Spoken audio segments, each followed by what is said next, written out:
I have been consistent in my opposition with the approach the district has taken while simultaneously supporting the effort to earnestly study the advantages of transitioning to a private nonprofit model. I believe a better approach would have been working collaboratively with our community and the Idaho legislature rather than the more expedient route of capitalizing on a legislative snafu. Many times throughout this process, I have disagreed with the actions of the district, and now, through this resolution, the district is submitting a narrative of what has occurred throughout this evaluation process. Admittedly, I am frustrated, and I'd like to provide an alternative narrative to be included into the record. This evaluation process began with discussions of non-disclosure agreements while conducting secret deliberations in violations of Idaho open meeting laws. Only after filing a complaint with the prosecuting attorney's office and the beginning of an active investigation by the Coeur d'Alene Police Department, the district began to conduct deliberations in open session. The political motive for this transition has not been disclosed to the community.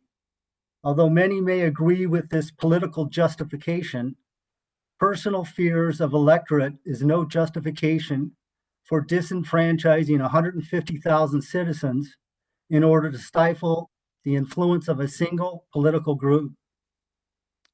I acknowledge the concern, but I don't believe denying voters is ever the appropriate response. In voting for this, we are suggesting that the national issues impacting healthcare, such as nursing shortages, pandemics, and supply chain disruptions, can be addressed simply through a governmental change or a governance change. From our own white paper, the $350 million in capital expenditures, 140% increase in operating revenue, along with the many numerous awards involving patient care, were accomplished under the current governance structure. Nevertheless, apparently now is the time to pursue this organizational change.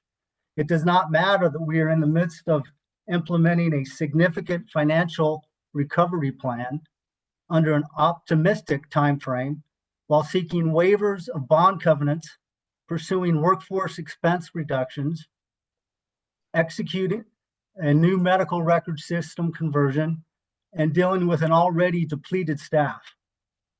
We're all planning to do this after we welcome a new CFO just last week. We should be focusing on limiting our limited staffing resources exclusively on meeting the needs of our patients, employees, and improving the financial performance of the district and leaving governance for changes for later.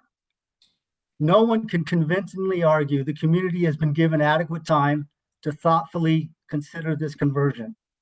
As a trustee, I still have many unanswered questions regarding the proposed new governance structure and the purported benefits.